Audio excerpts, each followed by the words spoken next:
की जय। देवादिदेव चंद्र प्रभु भगवान की जय। परम पूज्य आचार्य श्री आदि सागर जी गुरुदेव की जय। परम पूज्य आचार्य श्री महावीर कीर्ति जी गुरुदेव की जय। परम पूज्य आचार्य श्री विमल सागर जी गुरुदेव की जय। परम पूज्य आचार्य तपस्वी सम्राट श्री सन्मति सागर जी गुरुदेव की जय। श्री कनक नंदी जी गुरुदेव की जय। परम पूज्य आचार्य सुविधि सागर जी गुरुदेव की जय। परम पूज्य आचार्य सुंदर सागर जी गुरुदेव की जय। अहिंसा में विश्व धर्म की जय। जागृति कितनी है, इससे इसका मतलब होता है। मेरा सौभाग्य था कि मुझे 2018 में वहाँ गोमटेश्वर क्षेत्र में चतुर्मास करने का समय अवसर मिला। मैंने उनसे कभी बात नहीं की। लगभग 9 महीने का मेरा प्रवास था, लेकिन मैंने कभी उनसे बात नहीं की। लेकिन मैंने उन्हें देखा, उन्हें सुना, और देख और सुन करके मैंने उनको समझा। तो इस आधार पर मैंने जो अनुभव किया, उनके व्यक्तित्व का जो मैंने मूल्यांकन किया, जो मैंने समझा, वो ही मैं आपको बताऊंगी कि क्या क्या उनके व्यक्तित्व में विशेषता थी। तो सबसे पहली विशेषता थी कि कुशल नेतृत्व। सबसे बड़ी विशेषता क्या थी उनके अंदर? कुशल नेतृत्व। हमारे इधर गांव में 2 साधु आ जाते हैं, 3 साधु आ जाते हैं तो कितने घबराहट हो जाते नहीं। कौन चौका करेगा, कैसे व्यवस्था करेंगे, क्या बनाएंगे, होता कि नहीं होता भाई? हैं, वहाँ दूर के चौके लग जाए तो कैसे व्यवस्था बनेगी? 5 वाले साधु बीमार हो जाए, 5 वाले कैसे व्यवस्था बनाएंगे? होती कि नहीं समस्या? आती है ना? हाँ, लेकिन स्वामी जी को ऐसी कोई समस्या नहीं थी, क्योंकि उनके पास ऐसा कुशल नेतृत्व था। कितने साधु आते थे वहाँ पे गोमटेश्वर में? 1 साधु, 2 साधु, 10 साधु, 5 साधु, कितने आते थे? इस बार 2018 में 400 साधु थे। कितने थे? मुनि, आरिका, शुल्लक, शुल्लिका मिला के कितने थे? 400। और जो ब्रह्मचारी दीदी है भैया, वो तो अलग। तो आप सोचे 400 साधु की व्यवस्था बनाना कितना कठिन काम होगा। और साधु भी कैसे? कोई किस पंथ का है, कोई किस पंथ का है, किसी की मान्यता कैसी है ना? सब अलग अलग मत विचार वाले। हमारे यहाँ तो 4 साधु अलग अलग मत वाले आ जाए, समाज को बड़ी परेशानी हो जाए।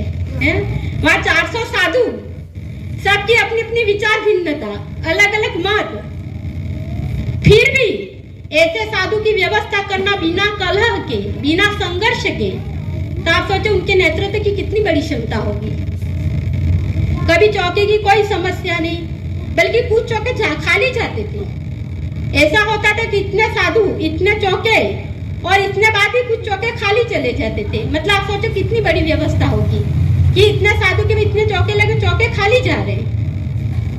तो इतना उनका नेतृत्व की क्षमता थी कि सबको अपने गुण के अंदर सब साधु सामंजस्य बना के रह जाते थे।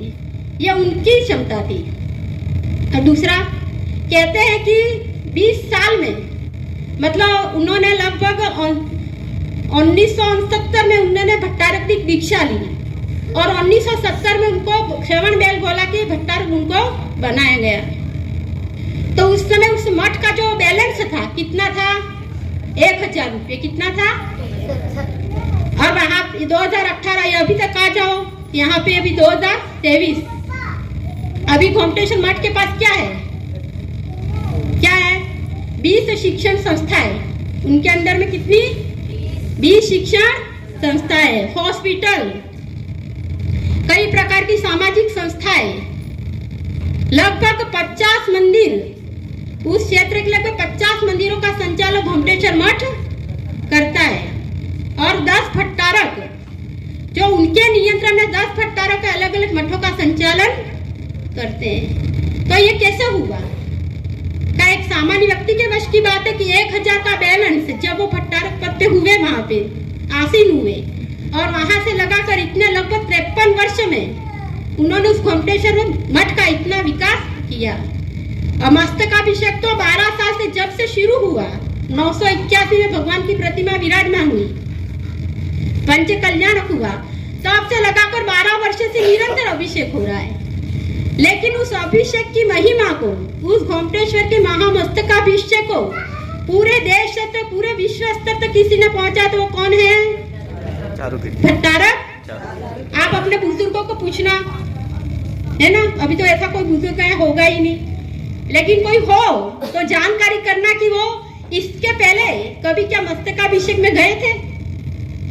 लेकिन अभी देश से ही विदेश से भी उस अभिषेक को देखने के लिए करने के लिए लोग वहां पर उपस्थित। ये बात अलग है कि थोड़ी वाहन की भी सुविधा हो गई, लेकिन पहले तो लोगों को जानकारी भी नहीं होती थी कि हाँ अभी अभिषेक चल रहा है। जाने की बात तो दूर है, लोगों को जानकारी भी नहीं होती थी कि इस प्रकार का कार्यक्रम वहाँ पे हो रहा है। तो ये सब उनके कुशल नेतृत्व का परिणाम है कि स्वामी जी ने अपनी इस प्रकार से ये सब किया, आयोजन समायोजन किया कि इसकी ख्याति, गोमटेश्वर बाहुबल की ख्याति को पूरे विश्व स्तर तक उन्होंने पहुंचाया। जैसे कुशल नेतृत्व के धनी थे। दूसरी क्या विशेषता उनकी भाई? विलक्षण ज्ञानी। हम सब इस रूप में ज्यादा जानते हैं कि उनका नेतृत्व बहुत अच्छा था, लेकिन बहुत ज्ञानी पुरुष थे वो। जो हमारी धवलाजी आचार्य वीरसेन स्वामी जी के द्वारा जो धवलाजी लिखी गई है, जो संस्कृत और प्राकृत में है, उसका स्वामी जी ने कन्नड़ में अनुवाद कराया है।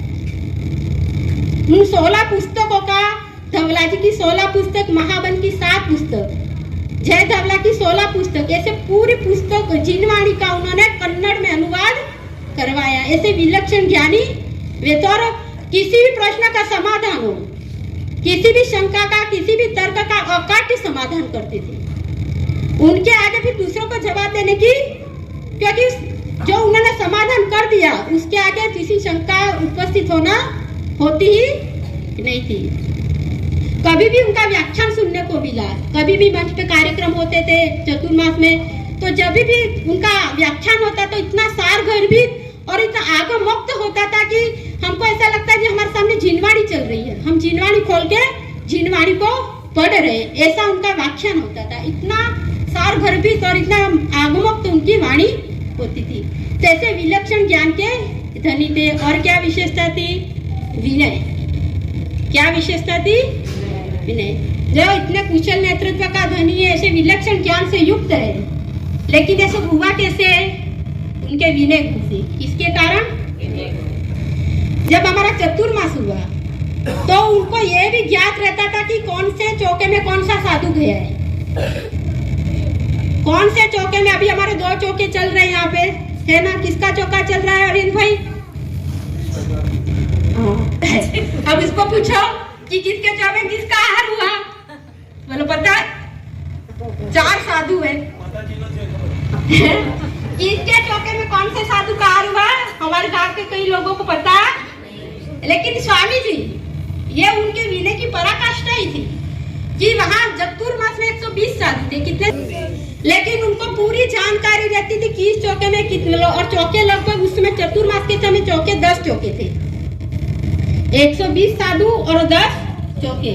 लेकिन उनको पूरी जानकारी थी कि कौन से चौके में कौन सा साधु गया। चलो इतने तक तो ठीक था कि इतनी जानकारी है, कोई बड़ी बात नहीं है।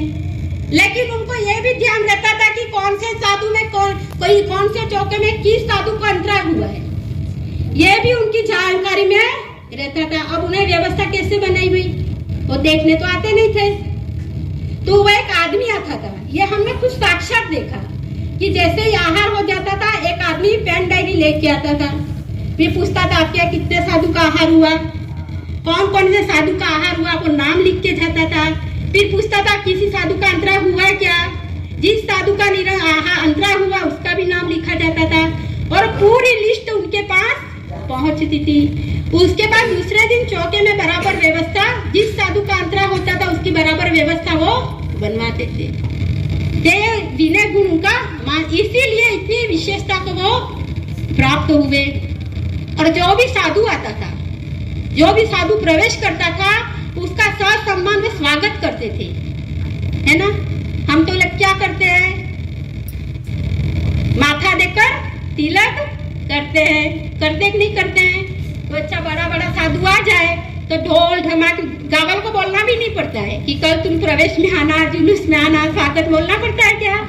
नहीं बोलना पड़ता है। सब अपना दौड़ जाए, छोटे से लेकर वृद्ध, घर में वो लाठी लेके चलता वो भी जाएगा, है ना। और बेचारे इक्का सामान्य साधु आ जाए तो जो कार्यकर्ता होते हैं ना, उनको बड़ी माथा पच्ची करनी पड़ती है। उसको बोलना पड़ता है तू आना, उसको बोलना पड़ता है तू आना, ऐसे करके वो कार्यकर्ता जैसे तैसे करके 4-5 लोगों को इकट्ठा करता है। लेकिन स्वामी जी उनके नजर में कोई साधु छोटा था ही नहीं, क्योंकि वो क्या मानते थे कि ये जो पद है वो महान पद है। साधारण जिन्होंने संयम को धारण किया है, महाव्रत को धारण किया है, साधारण पद ये बहुत बड़ा पद है।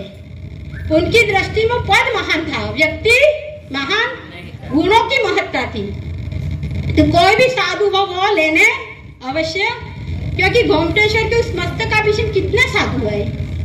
एक साधु आज सुबह आता है, एक शाम को आता है, फिर दूसरे दिन फिर सुबह एक साधु आता है, शाम को फिर साधु आता है। निरंतर 10-15 दिन तो साधुओं का सुबह शाम आवागमन लगा रहता था। लेकिन स्वामी जी एक भी समय ऐसा नहीं था कि वहाँ उपस्थित नहीं रहते थे।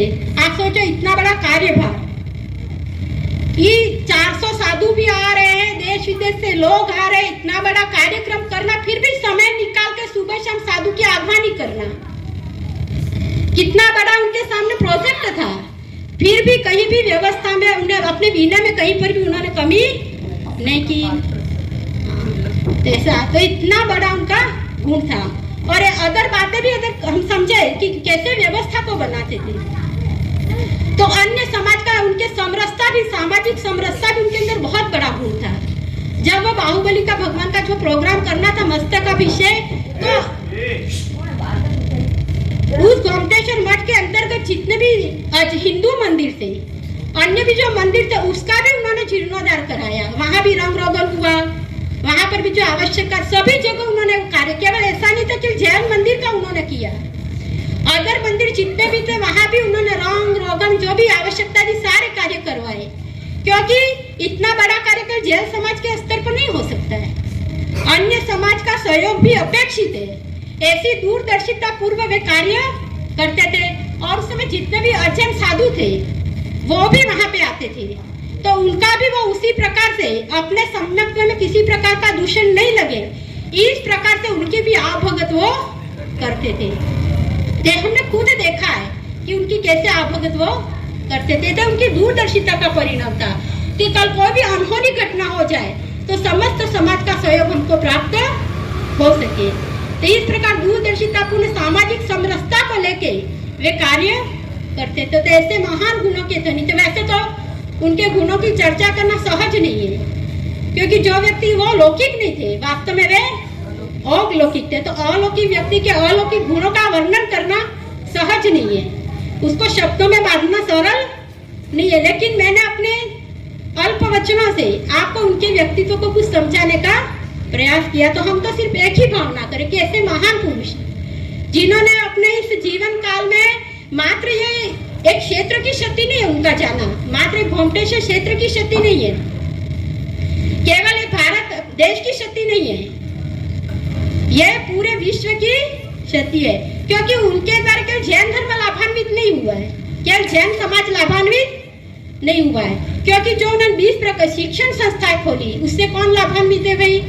हर प्रकार के समाज का व्यक्ति उन शिक्षण संस्थानों में लाभ, उन्होंने हॉस्पिटल खुलवाए, कौन लाभान्वित है उससे? क्या जैन समाज का व्यक्ति लाभान्वित है? समाज के हर वर्ग का व्यक्ति उस हॉस्पिटलों में अपना उपचार कराता है और कम से कम खर्चे में वहाँ पे इलाज होता है। जो गरीब है उनका तो निःशुल्क इलाज वहाँ पे किया जाता है। कई प्रकार की सामाजिक संस्थाएं काम करती है, जो बाढ़ आने पर, भूकंप आने पर वहाँ जाके अपना सेवा देती है, अपना योगदान देती है। तो उनका जाना मात्र एक क्षेत्र की क्षति या देश की क्षति, राष्ट्रीय क्षति नहीं है, वास्तव में उनका जाना अंतरराष्ट्रीय क्षति, क्योंकि वो विदेश में भी जाते थे तो सरकार उनका सम्मान करते। आपने सबने देखा कल कितने राजकीय सम्मान के साथ उनकी वो जो क्रिया होती है, अंत्येष्टि क्रिया होती वो की गई। और जब उनको कहते, जब उनको भट्टारक बनाया गया, श्रवण बेलगोला के भट्टारक पद पे उनको आसीन किया गया, उनको रजत मुद्रा सरकार की ओर से भेंट की गई और श्रीमती इंदिरा गांधी ने उनको कर्म योगी की उपाधि प्रदान की थी। तो ऐसे अत्यंत गुणवान व्यक्ति, गुणवान महान साधक थे। तो ऐसे साधक के लिए मैं श्रद्धांजलि अर्पित करते कि वो सभी स्वर्ग में निश्चित ही। ऐसे जीव का कभी दुर्गति नहीं होती, तो सुगति में उनका जन्म हुआ है। तो स्वर्ग में निश्चित व वैमानिक देवों में अभी सब जगह दर्शन कर रहे हो, भी वैमानिक देव बनते हैं तो सबसे पहले कहाँ जाते हैं? सम्य दृष्टि है वो सब जगह विदेश क्षेत्र में भगवान के केवली भगवान के पाद मूल में नंदीश्वर द्वीप में दर्शन करने। तो निश्चित वो तो उन सब अलौकिक जो दिव्य पुरुष है उनका दर्शनों का लाभ। तो वहां पे अपने सम्यक्तों को बनाते हुए वापस से मनुष्य पर्याय में आएंगे और मोक्ष गति को गमन करें। यही हमारी शुभ भावना इनके प्रति हम प्रेषित करते हैं। जो आचार्य कनक नंदी जी गुरुदेव की, आचार्य सुविधि सागर जी गुरुदेव की, हरे का सोने वाली माता की जय, हरे का संग की जय।